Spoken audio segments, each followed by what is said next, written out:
We have already discuss the Bohr effect, और हमने ये डिफाइन किया था कि बोहर इफेक्ट क्या है, वो किस तरह अफिनिटी को इंक्रीज और डिक्रीज करता है, और वो उसका कोरिलेशन आपस में क्या है ऑक्सीजन की अफिनिटी का विद द हीमोग्लोबिन के। वो जब जो है पीएच उसकी रिड्यूस होती है तो वो क्या करेगा, इसी तरह जब उसकी कार्बन डाइऑक्साइड रिड्यूस होगी या इंक्रीज होगी तो उसका ऑक्सीजन एफिनिटी पे क्या इफेक्ट होगा। इसी तरह हमने ऑक्सीजन को डिटेल में डिस्कस कर लिया था कि ऑक्सीजन की एफिनिटी किस तरह इंक्रीज होती है, किस तरह वो जाके लगती है, कोऑपरेटिव बाइंडिंग क्या है। इस मॉड्यूल में हम डिस्कस करेंगे कि हीमोग्लोबिन का जो है ना वो प्रोटॉन बाइंडिंग या हाइड्रोजन जिस वक्त बाइंड होता है हीमोग्लोबिन पे, तो वहाँ पे उसके क्या इफेक्ट्स होते हैं और किस वजह से उसकी एफिनिटी इंक्रीज और डिक्रीज होती है। इसी तरह हमने देखा था कि PCO2 को भी हमने ऑलरेडी डिफाइन कर लिया था कि कार्बन डाइऑक्साइड जिस वक्त बाइंड होती है तो वो कहाँ जाके बाइंड होती है और वो उसके कार्बोमेट्स बनते हैं, उसका क्या इफेक्ट होता है। इसी तरह नेक्स्ट फ्यू मॉड्यूल में हम 2,3-बिस फॉस्फोग्लिसरेट को भी डिफाइन करेंगे कि उसकी वजह से जो का उसकी एफिनिटी जो है ना वो ऑक्सीजन की हीमोग्लोबिन ऑक्सीजन एफिनिटी पे उसका क्या इफेक्ट होता है। So in this module we will only discuss the proton binding, और प्रोटॉन बाइंडिंग जो है वो पीएच पे उस इफेक्ट देती है, और अल्टीमेटली उस पीएच का इफेक्ट जो है वो ऑक्सीजन की एफिनिटी पे किस तरह होता है, हीमोग्लोबिन ऑक्सीजन एफिनिटी पे उसका एग्जैक्ट इफेक्ट क्या होता है। सो दी प्रोटॉन बाइंडिंग, प्रोटीन हमने कहा था कहाँ बन रहे हैं, कार्बन डाइऑक्साइड जिस वक्त जो है ना हीमोग्लोबिन लेके ऑक्सीजन को जा रहा है टिश्यूज़ में, पेरिफेरल टिश्यूज़ में, वहाँ मेटाबॉलिज्म हो रहा है। मेटाबॉलिज्म से क्या बन रहा है, कार्बन डाइऑक्साइड और वाटर उसके बाई प्रोडक्ट्स हैं, लेकिन असल में मेटाबॉलिज्म तो हो रहा है for the formation of ATP and energy. अब ये जिस वक्त टिश्यू में लेके जाएगा वहाँ कार्बन डाइऑक्साइड बनेगी, कार्बन डाइऑक्साइड हमने देखा कन्वर्ट होगी into the carbonic acid, carbonic acid spontaneously dissociate होगा into hydrogen ion and bicarb ions. अब ये हाइड्रोजन आयन जो है उसी को हम प्रोटॉन बोलते हैं। अब ये प्रोटॉन किस तरह आके लगेगा और इसका क्या इफेक्ट होगा, we will see in this module.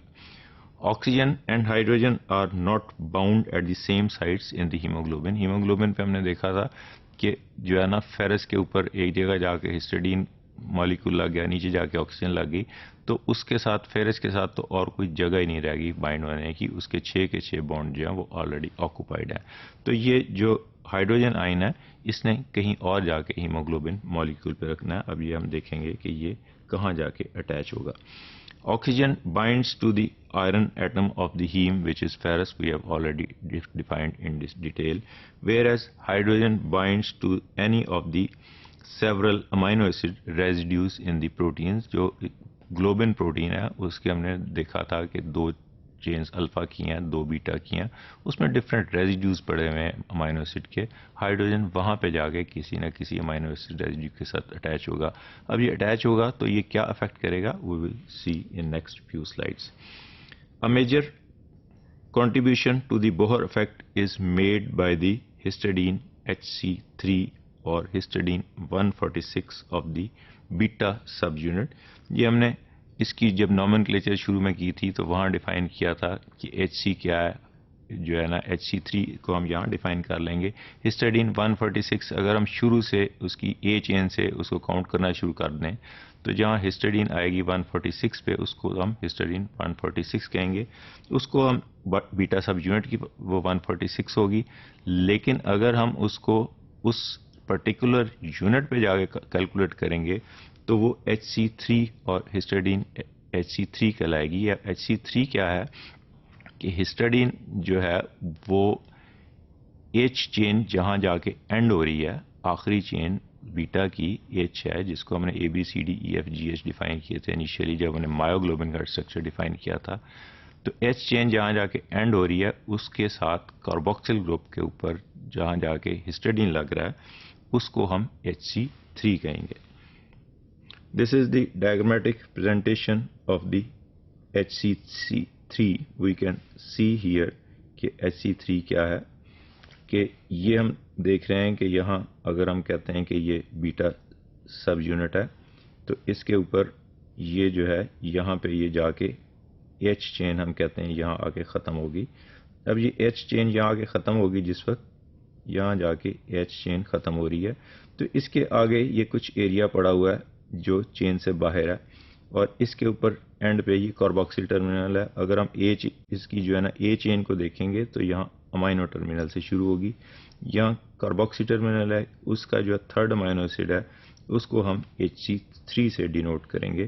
तो HC3 के ऊपर जाके जो है ये हमने डिफाइन किया, ये हाइड्रोजन बॉन्ड लगेगा।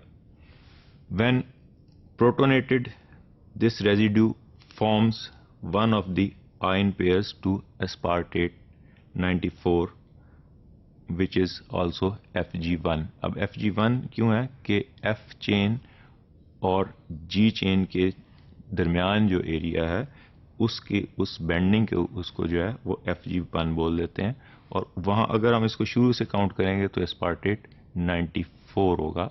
तो ये एस्पार्टेट 94 और FG1 ऑफ बीटा चेन जो है that help stabilising the deoxy haemoglobin in the T state. तो ये हमने डिफाइन क्या किया था कि T स्टेट में हमने पहले भी डिफाइन कर चुके हैं पिछले लेक्चर्स में कि T स्टेट के अंदर जो है वो ऑक्सीजन बाइंडिंग एफिनिटी कम से कम होती है। तो जब ये जो है ना आके हाइड्रोजन आयन उसके ऊपर लगेगा और ये आयन पेयर्स करेगा, ये HC3 के साथ लगेगा तो HC3 पेयर हो जाएगा विद दी एस्पार्टेट 94। तो एस्पार्टेट 94 और HC3 आपस में मिल जाएंगे, उससे हाइड्रोजन की वजह से उसे बॉन्ड बन जाएगा, उससे ये T फॉर्म में चला जाएगा। जब ये T फॉर्म में चल जाएगा तो ऑक्सीजन एफिनिटी इसकी कम हो जाएगी, जबकि ऑक्सीजन डोनेशन इसकी बढ़ जाएगी।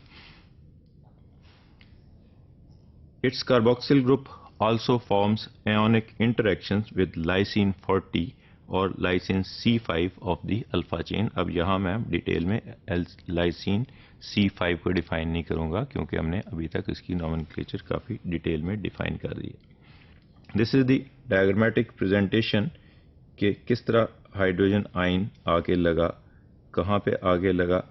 हमने डिफाइन किया कि बीटा चेन के ऊपर HC3 और इसको हम हिस्टिडीन 146 के ऊपर यहाँ आके हमने कहा कि प्रोटॉन ऐड हुआ। ये प्रोटॉन हमने डिफाइन किया कहाँ से आया था, ये प्रोटॉन आया था by the dissociation of carbonic acid. Carbonic acid कहाँ से बना था, कार्बन डाइऑक्साइड और ऑक्सीजन जो है कार्बन डाइऑक्साइड और वाटर आपस में मिले थे। कार्बन डाइऑक्साइड कहाँ से आई थी, carbon dioxide from the metabolism of the glucose आई थी इन द टिश्यूज। तो टिश्यूज में आके ये कार्बन डाइऑक्साइड आई, कार्बन डाइऑक्साइड जो है ना वो उसके साथ मिली वाटर से, उसने कार्बोनिक एसिड बनाया, वो डिसोसिएट हुआ इन बाइकार्ब एंड हाइड्रोजन आयन। अब ये हाइड्रोजन आयन यहाँ आके हिस्टिडीन 146 और HC3 के कार्बोक्सिल टर्मिनल के ऊपर आके ये लगा।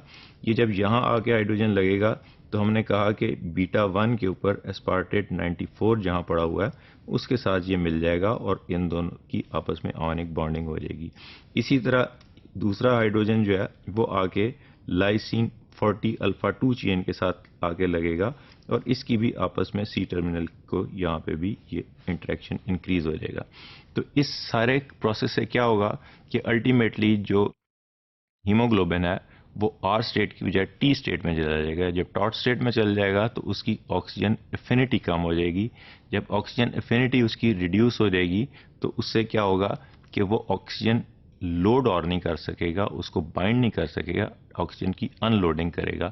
अनलोडिंग ऑफ ऑक्सीजन क्यों होगी, क्योंकि यहाँ रिक्वायरमेंट भी यही है कि ये सारा कुछ टिश्यूज में हो रहा है, वहाँ से उसने ऑक्सीजन को अनलोड करना है और कार्बन डाइऑक्साइड को उसने उठाना है, वहाँ से उसको अपलोड करना है।